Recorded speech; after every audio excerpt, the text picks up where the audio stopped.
Welcome to Stitchery Stories, where textile artists share their life in fabric and thread, inspiration, techniques, disasters and delights. And I'm Susan Reeks, enthusiastic embroiderer and textile art dabbler who also loves podcasting. So take a break and enjoy our light-hearted chat, and please share with your friends so they can enjoy it too. Well, hello there, and Happy New Year for 2021. It's okay, I won't drone on about 2020, but I will shout from the rooftops about the fabulously positive and inspiring highlight stories that you've sent to me. Thank you so much. Wow. And tons of photos too. Loads and loads of photos. I'm quite overwhelmed. So, I will get this episode recorded, I'm doing that now, and published. That'll go out today, which is New Year's Eve. But there will be more work on the blog post to add everyone's links and photos, so that's a lot more work than normal. So if you just bear with me on getting all of that done, and apologies in advance to anyone who I mispronounce your name or something that you've written about. I'm doing my best here. And thank you so much for sharing your stories and for the lovely email updates and messages that I get throughout the year. I really appreciate them all, and really appreciate all of you for supporting and sharing Stitchery Stories too. So let's get cracking, shall we? Well, I'm feeling a bit chilly, so let's head off to Australia for some sunshine. So this is from Susan Pepper from Melbourne in Australia. We had 2 long lockdowns in Melbourne, Australia, and I treated each of them as a creative retreat, with me as the artist in residence. Oh, I like that idea. It was a good way to frame the experience and allowed me to focus on developing my stitching work. Over the year, I felt I have shifted and stitched my work onto another level and further discovered my artistic voice, setting aside the influence of others. I mostly make stitched books with words on hand-painted fabric. I like each to be read as though it's a poem, slowly and carefully, with attention to detail. My themes are environmental and usually consider the impact of events like bushfires, climate change or pollution on wildlife. I also started playing with different ways to make a book, especially ways of revealing and concealing images.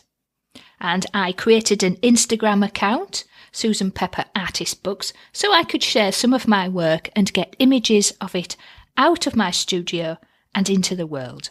Thanks for your generous podcast, and all courage and peace to you during your current lockdown. Another Susan. So thank you, Susan. That's lovely. And I'll just say at this point that everybody's links and information, they're going into that mega blog post as well. So I won't read all of them out. Right, I'm sounding extra croaky today, aren't I? Never mind. Okie dokie, right, we're off to America now. I think it's America anyway. Kathleen Taylor. My mother taught me to sew when I was little. Stitching as an adult invokes sweet memories. I have an affinity for vintage everything. I prefer working with old textiles and tattered bits. All of these images incorporate scraps from an ancient cutter quilt. I keep the tears, stains and ragged imperfections to honour the history and usage of the fabrics. I'm also a mixed media artist, and I include some of those techniques into the stitch work. It's a soothing and comforting medium to work with for me. So there's images from Kathleen to share. Right, Colchester, Essex, UK. Paula Mcgregor. Hi Sue, here's my highlight of 2020. My name is Paula Mcgregor. I am a community artist from Colchester.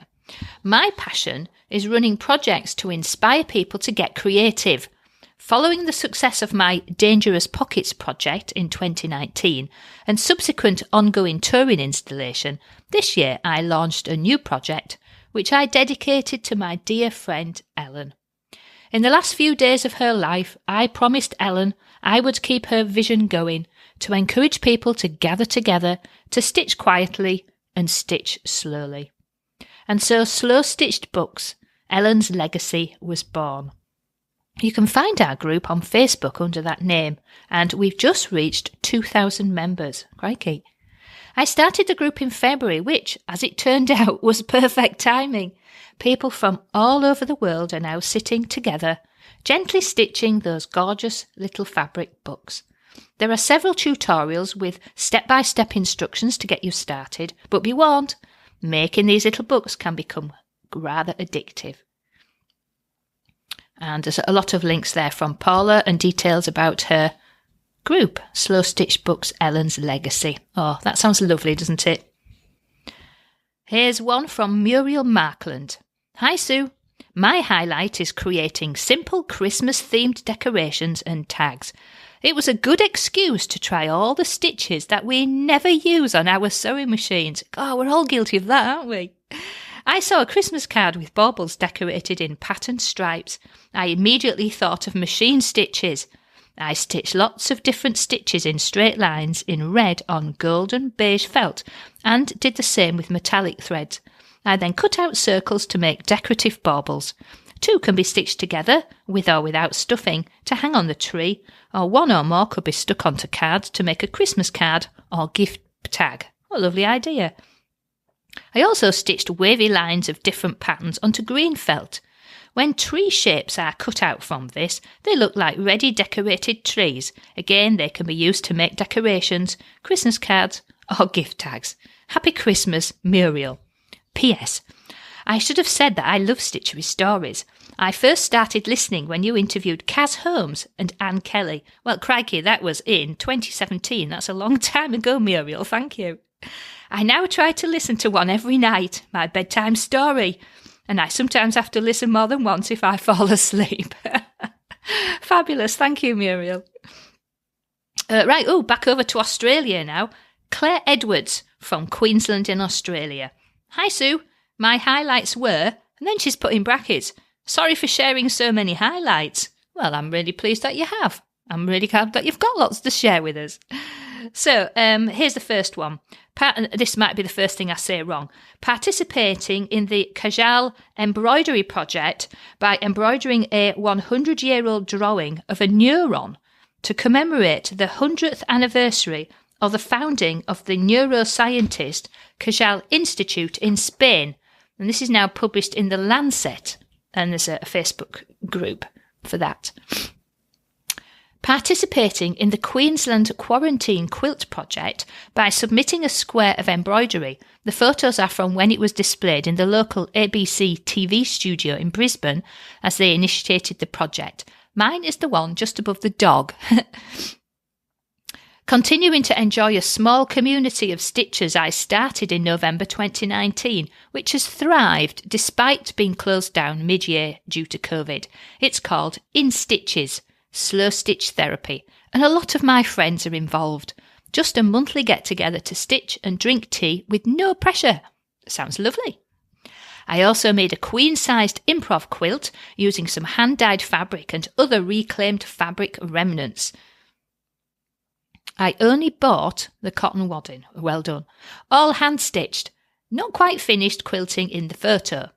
And then listening to Stitchery Stories, of course, and other online events like a talk by Claire Wellesley Smith on her stitch journal just before she came down with COVID. Brackets, she's now recovering, thankfully, yes. And I became semi-retired a few days ago. Woohoo! So more time for sewing. Yay! If I had to pick one, it would be the Kajal embroidery. It was an amazing Facebook collaboration as there was supposed to be face-to-face conference in Glasgow and most of the embroiderers were scientists. Worth a look and maybe a story in the new year. Ooh, that does sound interesting, doesn't it? It strikes me that all were influenced by COVID in some way, but it also emphasised the importance of community. Thanks for doing what you do. Best wishes, Claire. This theme of community really comes through so strong, doesn't it? Ooh, right now we're whizzing over to California. So this is Kelly Brown. Happy Christmas, Susan. This is Kelly Brown from San Jose, California, USA. You've never met me, but we've become friends. As I drive to and from my father's house and listen to podcasts, including my favourite, Stitchery Stories. I've always loved textiles and needlework. My mum taught me to embroider when I was about 10, although she always did my French knots for me. In my 30s, I started making quilts, about one a year, and going to quilt shows. I had always wanted an embroidery machine, so when I retired from my job as a public school speech therapist, I bought myself an embroidery machine, brackets, and a kitten. The machine stayed virginally in her box as I cared for my mum, who was firmly in the stages of dementia. When COVID hit, I took out an embroidery piece that had stalled. It was a wall hanging of a mermaid, which I quilted and then embellished. My sister and I started sewing every week over Zoom, and she box-shamed me into finally opening and setting up my embroidery machine. Only a year and a half it sat in the box. Oh, well done, yay! Learning how to machine embroider has a huge, long learning curve as I taught myself about needles and tension and stabiliser and thread and design. My sister and father chipped in for me to get some design software, and before you knew it, I was buying more and more design software and learning some of the ins and outs of digitising. Well done! I am still in the infancy of that endeavour, but the thrill of when I stitched out my own design, in capital letters, cannot be overstated. All of this process has kept me sane, as I have become the only daily care that my 94-year-old father has at the moment. So, let me include some photos of my process.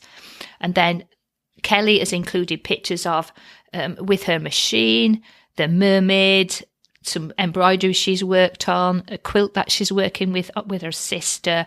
So all lovely pictures, and the last two of my own designs written stitched. Modest, I know, but like children, I am inordinately proud of them. Oh, I can hardly wait to see what others have sent you. Thanks so much for your wonderful podcast. I love meeting all my fellow embroiderers, and I love your voice. Your accent is like ear candy to this speech therapist. Kelly Brown. Bit croaky today though, Kelly, I'm afraid. Don't know why. From California now to Ontario in Canada. This is from Sue Thomas. Hi Sue, greetings from Ontario, Canada. Looking back over the year of 2020, I immediately think of all the cancelled events, the workshops, seminars, fibre and quilt shows. Then when I look at what I did accomplish during the year, I am amazed. Even with the pandemic restrictions, I took online workshops, entered challenges and took part in exchanges all the time, stitching from my very large stash. That's another theme. We've all been using up what we had. I think the 3 highlights of my year are, number 1, getting a handle on my stash. Being at home encouraged me to use some of what I had. Now, if I can just continue this for 2021, I may finally gain control of it. Yeah, we're all cheering there, Sue. Number 2, I finished every project that I started, so I have no new UFOs. Well, one project I realised wasn't for me, and I gifted it to a friend right away. And number 3, I realised how important my stitching community was to me. I'm a member of EAC, which is the Embroiderers Association of Canada, Virtual Threads. And she's got a link for that, which is the online chapter for the Embroiderers Association of Canada. We are an active group with members from several countries, and this became my mode of participation with stitching friends. I do enjoy listening to Stitchery Stories, Sue, and I wish you well in 2021 and look forward to many more delightful interviews. And that's Sue Thomas. Thank you, Sue.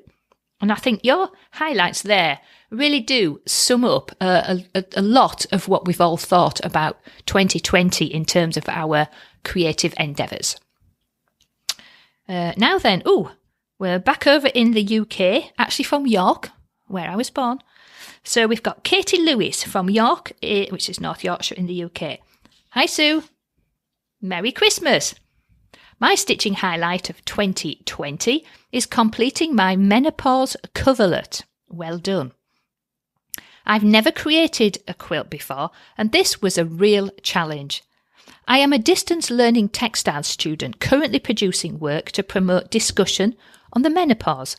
Having taken the plunge to do this type of work in my mid-50s was quite scary for me, and it still is, but it has given me a passion which I am really excited about.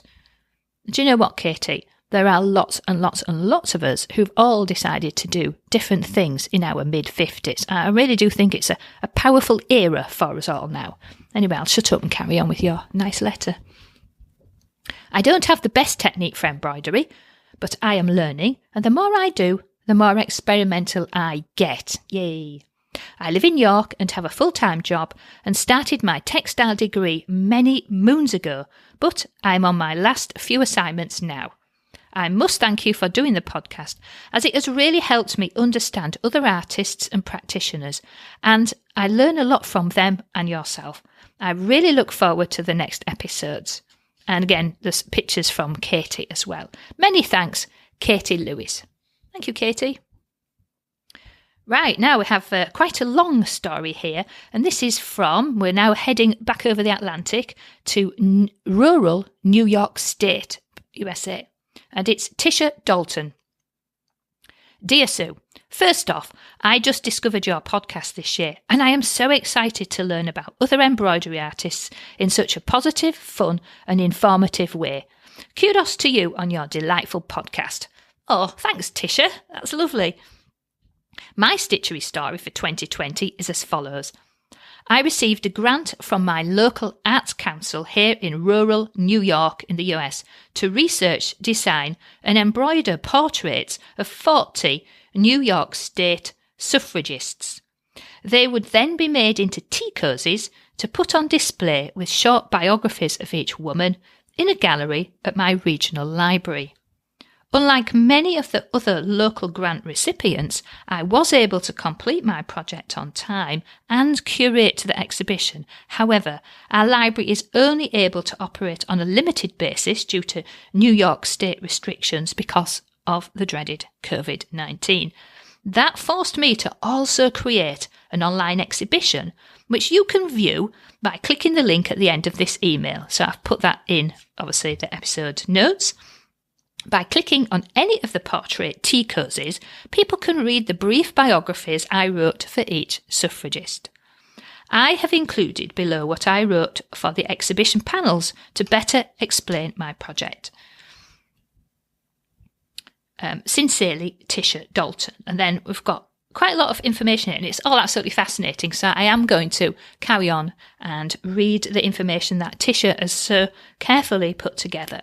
So the name of her exhibition is Equality Tea, Suffragist Tea Cozies in Red Work, a suffrage centennial exhibition by Tisha Dalton. Why suffragists?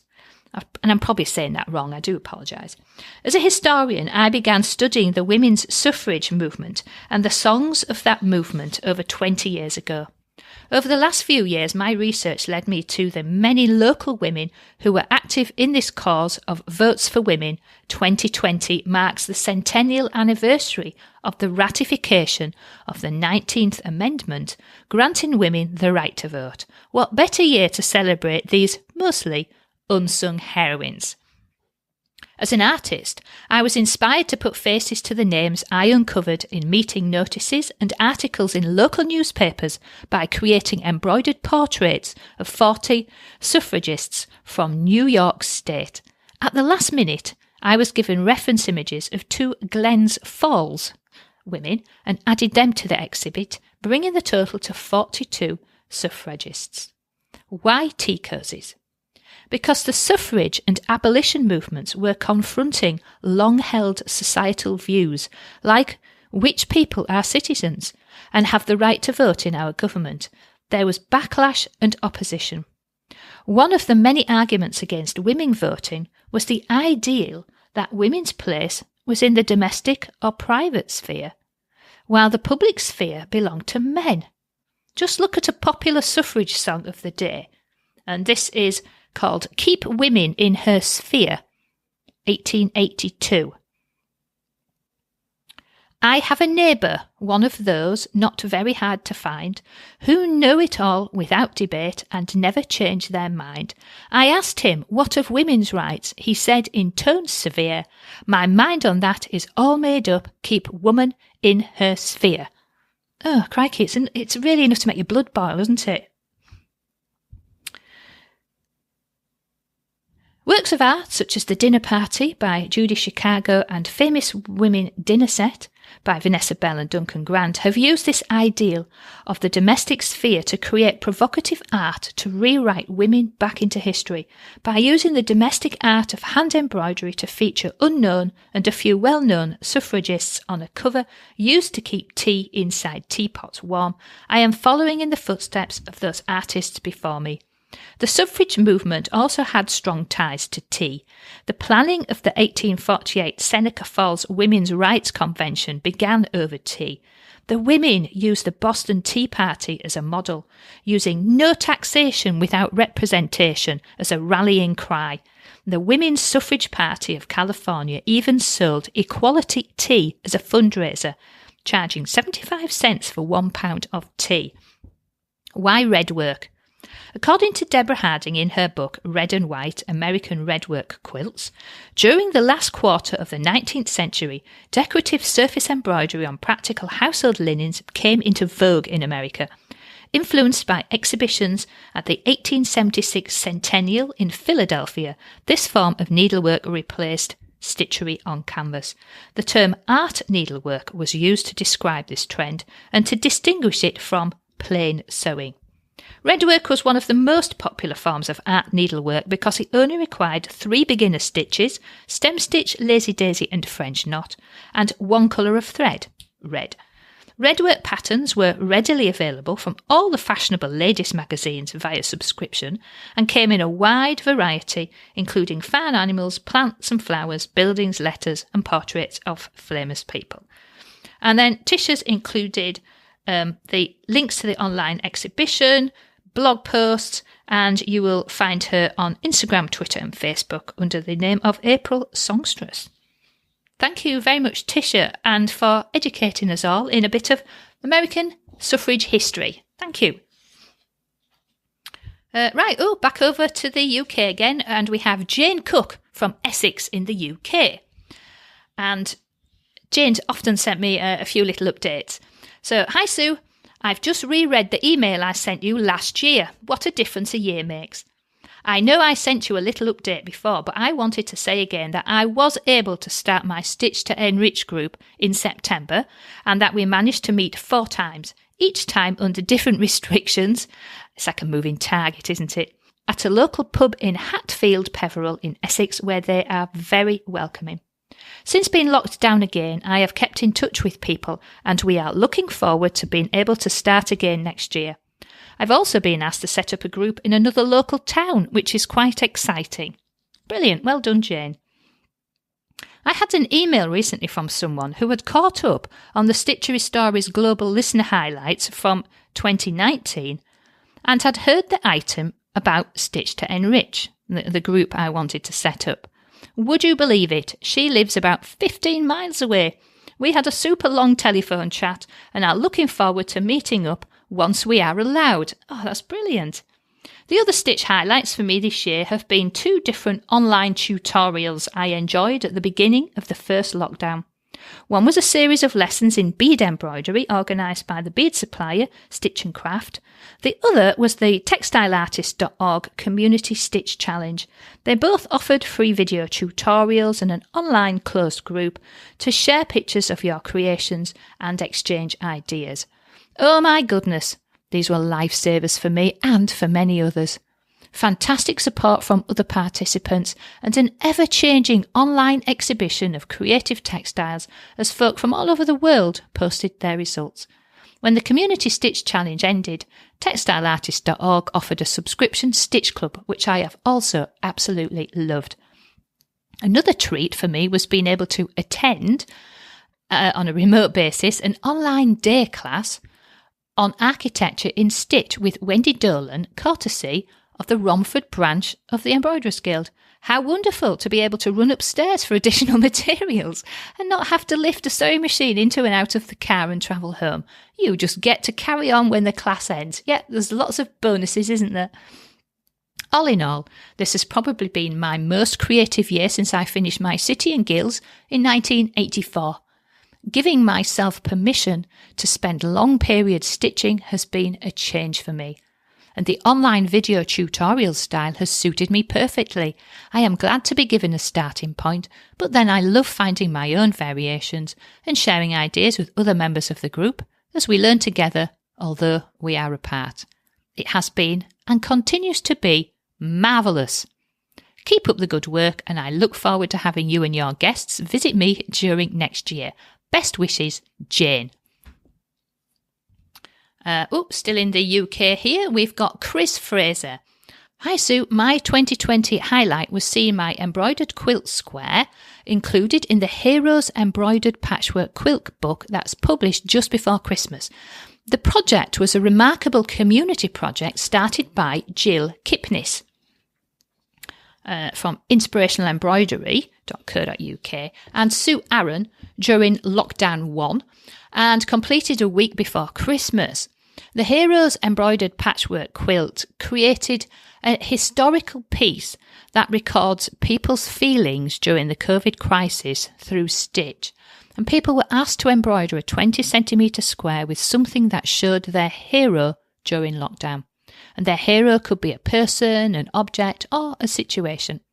Amazing squares were sent in from all over the world and have been sewn and quilted together to produce a wonderful historical document in stitch with an accompanying book.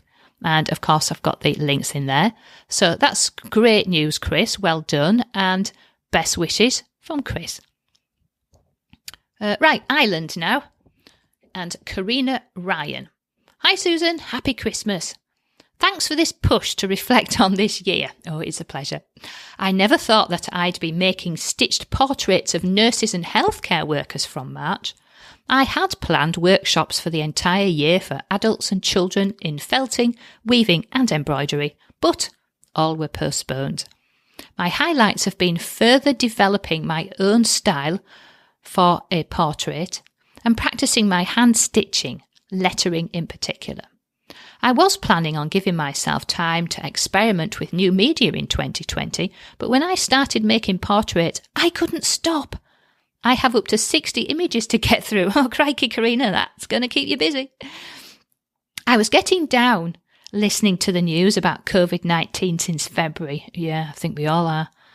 And I knew several nurses who worked in accident emergency care and on COVID wards from March, so I asked them to send me a photo of themselves in PPE so I could make a textile artwork of them, which I stitched onto old tunics and uniforms. Behind the mask is a woman, a mother, a dad, a brother, a son. I wanted to immortalise them in an art form with the hope that we wouldn't experience a pandemic again in our lifetime. This has kept me sane and busy and away from the news reports. Good one. From there, I was getting lots of photos sent to me and uniforms that were also being donated, and I have a stash to get through. It's also led to news articles and an exhibition. I also hand-stitched positive messages onto hoops that I sold for €19 each, and I donated the sales of the first 19 embroidery hoops to Heroes Aid, which is a non-profit that distributes PPE, personal protective equipment. This has to be the highlight of my year, creating portraits in stitch of our healthcare heroes.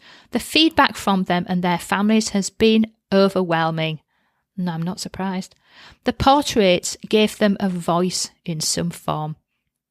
My aim would be to exhibit all of these portraits on mannequins and to invite all the nurses and doctors to see themselves as a work of art. It would be lovely to see their reactions and to meet them in person. Wow, I really hope that comes off, Karina, because that sounds like a fabulous idea. Anyway, I hope you had a lovely Christmas. Thank you, Karina Ryan. Right then, here we go. North Texas, USA. Regina Dale. Hello, Sue. Firstly, let me say you are a ray of sunshine. Oh, thank you. When lots of folks were seeing the negative, you gave solutions not only for yourself, but for others. Thank you, Regina. I am a native Texan and live on a small ranch in North Texas, USA, with my husband, sheep, goats, alpaca, and horses. In the past, I spent much of my hobby time weaving and spinning, but the last few years I have turned more crochet embroidery and tapestry weaving. When the lockdown began in February, I decided to use the extra time I would normally use volunteering to tackle an embroidery project I've had rambling around in my brain. As we say here in Texas, I was always fixing to do this project, and now was the right time. As a play on words, and in honour of a couple of great singing groups, I call it The Beetles Present the 4 Seasons. Each beetle represents a different season by the colours it wears. All are hand-sewn, beaded and embroidered. Thank you for all you do and share with Stitchery Stories. And I'll just say about Regina's Beetles. So we've got like a wooden setting, and then she's embroidered and she's made 3D beetles, like the beetles that crawl around, in all sorts of different colours, and they've all got a funny name as well, all representing seasons. So it's a really, really great, funny, amusing piece. So thank you so much, Regina, for sharing that with me. Right, now, I was just going to say we're going over to Australia, but not really. Actually, we're going to Toronto. So, Georgina Tangi, I've said that wrong, obviously, who is an Australian in Toronto. Dear Susan, I am sure you've had plenty of people email you your highlights, but I'm adding to the chorus. Thank you, Georgina, for that. One of my highlights has been discovering your podcast. It is great to listen to textile artists talk in such detail about their practice and how it relates to their everyday life. My name is Georgina, and I'm an Australian mother of 2 young boys who found herself living in a high-rise in Toronto during the pandemic rather than travelling the sights of Canada as previously planned. Crikey, that was a big change, wasn't it? Lockdown and remote schooling have had their moments, and stitching is what has kept me sane. Yes, lots of us can say that. This year, I have really stretched myself creatively, and I am particularly proud of the landscape pictures I created with my husband. Oh, that's nice. He painted watercolour directly onto fabric, and then I stitched on top. Thanks for giving me a chance to share my story with you, Georgina Tangi. Sorry, I've got that wrong. Wow, so that really was a massive change, because there were you planning your trip around Canada and found yourself living in a high-rise in Toronto. Not quite what you'd imagined. Wow. Right, back over the Atlantic, and here we have Annie Taylor from Whitstable in Kent, in the UK, and Annie is a past guest as well, and she makes those massive, great big dolls. Go and find her episode if you don't know what I'm talking about. Anyway, they're hilarious. I hope you had an enjoyable Christmas and that you and yours are doing okay. Well, your email and then your Instagram posts have made me think. It has been a hard year to keep a hold of what I have and haven't done. It seems to have flown by, whilst also going very slowly. And I suddenly realised what my stitching highlights have been, and neither is an actual stitching one. Oh, you really make me laugh, Annie. You're brilliant. The first is more of a not stitching one. I had a massive clear out, something I would never have done in a usual year, where there is rarely enough time to just stop and take stock. We managed to book a tip appointment, so had the much needed deadline, and then just started going through things. I've always been someone who is given stuff that others are getting rid of, and for that I am very grateful, especially in the years where money has been tight. I also had all sorts of things we had been given for the embroidery group workshops, which was a big pile of bags and boxes in one corner, and I wanted to put that in the loft out of the way until such a time as we can use it again. I now have my slimmed down fabric stash on shelves that I can see, and had the satisfaction of rehousing all sorts of things, and have the pleasure of seeing what my friends will do with what they have now taken for projects of their own.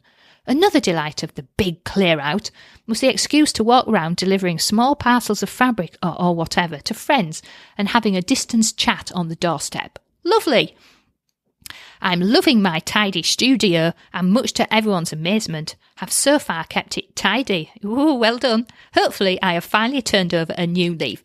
And there's a picture from Annie with one of her dolls, and this one's called Dottie. And Dottie is inspecting the clean and tidy studio.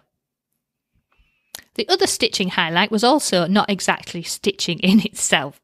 I did an amazing online puppetry course with the Little Angel Theatre. It was 8 weeks of a 3-hour Zoom class on a Wednesday afternoon, and I wouldn't have done the course if it wasn't for the lockdown, as I would not have been able to attend in real life, as it were. It was just brilliant. It was so inspiring and fun, and made me think differently about my dolls.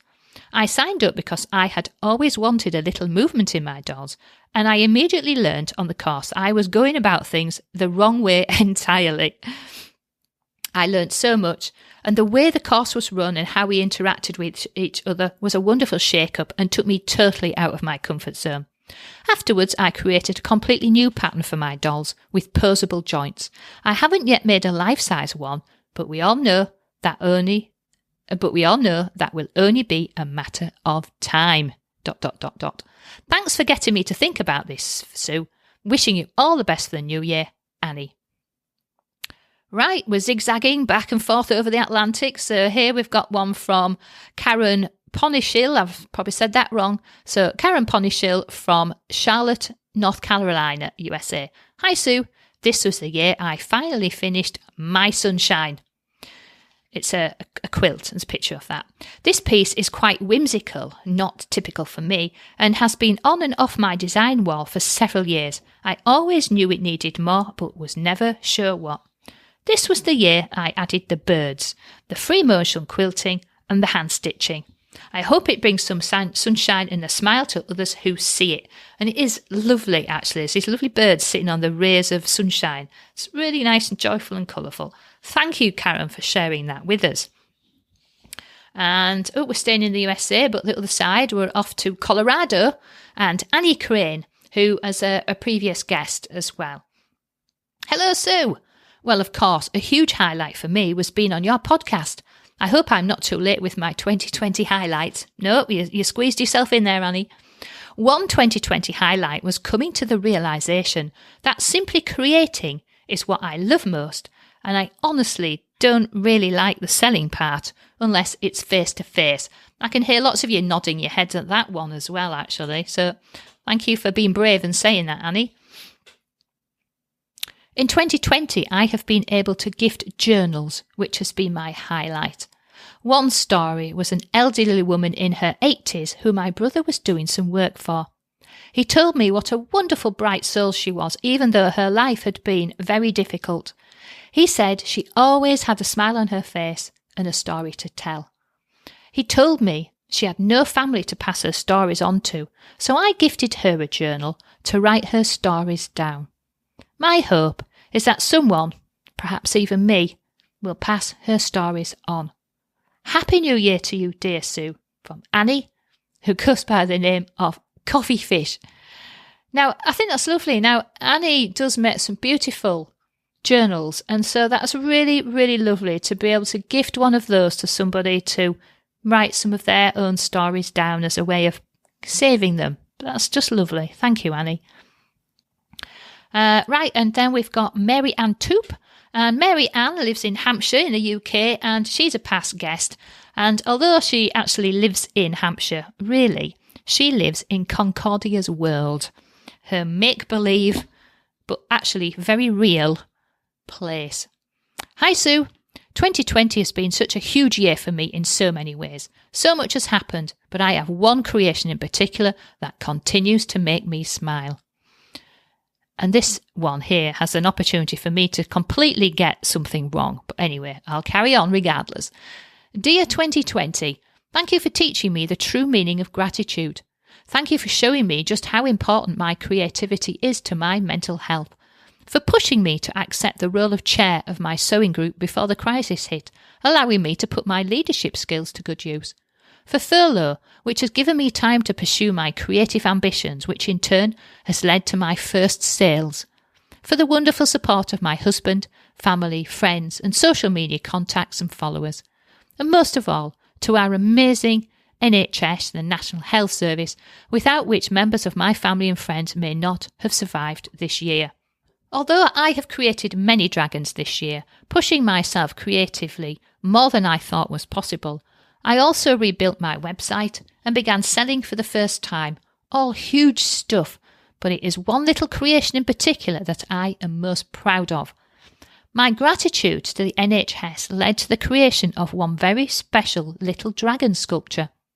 As the shock of family members falling victim to the virus hit home very early in the first lockdown, I began creating a little silver and pink dragon.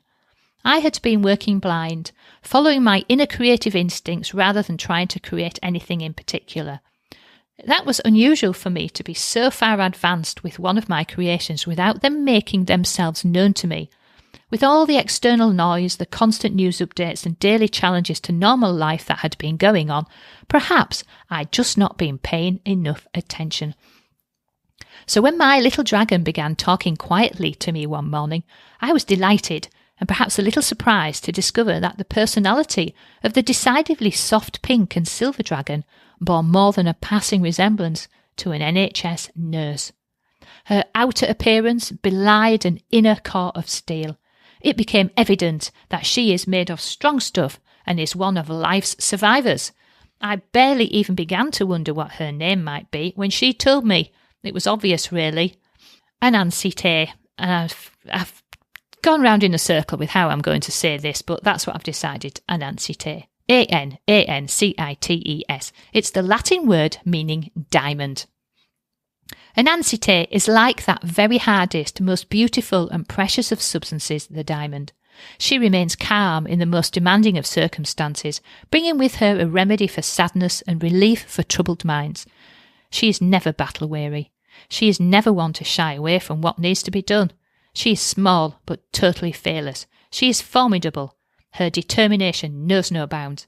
In short, an Tupe is invincible. My creations are often metaphors for expressing my inner emotions. Having discovered the personality of my little creation, I realised she is my tribute to all those brave men and women of the world, but especially for the nurses and medics of our NHS who are continuing to put the needs of others before themselves, risking their lives in an effort to preserve life in the face of the COVID-19 pandemic. It takes real strength of character, an unbelievable amount of emotional resilience, and inner core of steel to do that job. In learning her name, I also realised another happy coincidence. The rainbow has become symbolic with our NHS. Therefore, how appropriate that an Tupe means diamond, since the rainbow is confined in a diamond forever. Furthermore, a diamond also symbolises all the forces necessary for a healthy society and provides great strength. I put her up for sale with the proceeds being donated to the Royal College of Nursing Foundation COVID-19. She sat feeling thoroughly ignored in my online shop for a few months, until she caught the wrong kind of attention. My website became the victim of a cyber attack. Oh, crikey, I remember that. I had fortunately installed the right software. Yay! And the fraudulent activity was spotted and harm was avoided. I was incredibly upset that my NHS Dragon fundraiser was the target, and I found myself telling my social media followers. Did fate play a hand?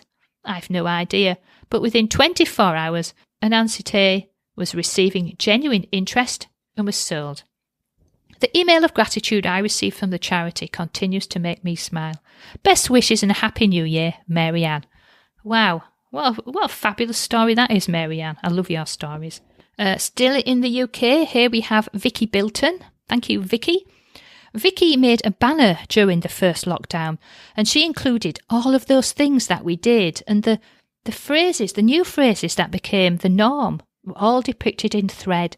Homeschooling, queues, tell us about the queues, one-way systems in shops, social isolation, daily exercise, rainbows of hope, VE, Victory for Europe Day in the front garden, the big celebration that was really changed. My wish to see the sea and virus particles. And again, Vicky showed a glimpse of that banner that she made. So thanks for sharing that with us, Vicky. Yes, loads of situations and words became the norm, didn't it, that we'd never imagined. New Zealand. Erica Marsden from Auckland in New Zealand. Erica is a long-time fan. We are so blessed here in New Zealand. Our guild was able to hold our annual display. Well done. Erica's actually in the Auckland Embroiderers Guild. So our guild was able to hold our annual display. The theme for an annual award was positivity, a word I dislike. However, I remembered a piece of fabric I painted a few years ago and hadn't used. It reminds me of the countryside around Lawrence, where one of my sons lives with his family, so I overcame my dislike of the word and created this. Erica has embroidered some simple positive phrases and words onto a painted landscape. I've since been privileged to be able to gift it to our inspirational Prime Minister. Oh, well done. What a lovely thought that is. Well done, Erica. And I was absolutely amazed to win the Elizabeth Elliot Award at her guild and still can't quite believe it. This is still not my favourite embroidery for 2020. But it's achieved a lot though, hasn't it? So that also tells us a message, doesn't it? Sometimes things that we don't even really like do well. So well done, Erica, and thank you for sharing that. And then the last message is Karina Envelson Harris, again from Essex in the UK. We've had a busy year in Essex. Hi, Sue. I love your idea of sharing people's embroideries from 2020, and I thought I'd throw my name in the hat too. At the start of the year, I decided, completely on a whim, that I'd do some kind of embroidery that would fit in a circle every single day. Little did I know how important this Daily Dot project would be this year. There have been many times this year where I have not felt inspired to stitch or even felt like picking up a needle, but I had committed myself to this daily thing, so there was no option but to do something. Well done. The power of habit and the power of commitment. I had no specific plans for what I was going to stitch, just that every day I would stitch and post a picture on Instagram for accountability. The project divided itself into smaller projects of varying lengths, stitching the EU 27 countries, making a stitch sampler, the 100 days of satin stitch circles, stitching a monogram sampler, stitching 50 folk art inspired flowers and more. And then Karina's included some pictures as well. The individual projects have surprised me and inspired each other, and it has been a nice distraction, as well as a structure in a year that has felt decidedly unstructured. I really like that phrase there, giving structure to a year that has felt decidedly unstructured. So Happy New Year, and thank you for your inspiring podcast. Cheers, Karina. Whew. So that's it for 2020. What fabulous stories. I've really enjoyed them all, and I hope that you have too. And I will try and get all the photos uploaded as soon as I can. So keep checking back on this episode on stitcherystories.com to check out links, people's links and Instagram handles and everything. All right, it's all there. So I've really enjoyed all of these. I hope that you have too. And let's keep hold of all that creativity and move forward into 2021 with a smile. Happy New Year. Love, Sue. If you enjoyed this episode and want to hear more, then please join the Stitchery Stories fan club so you can get an email when a new episode is released. It's a quick and easy way of listening and of keeping up with any news and information around this podcast. Please visit stitcherystories.com. Of course, you can listen to Stitchery Stories on plenty of podcast apps at Apple Podcasts, Google Podcasts, Spotify and plenty more besides. You can also ask your smart speaker to play Stitchery Stories podcast too. But wherever you listen, why not leave us a rating and a review to encourage other people to listen too? I very much appreciate you taking the time to do that for me. So that is the end of our Stitchery story for today. Keep stitching, keep smiling, and keep creating your very own Stitchery Stories.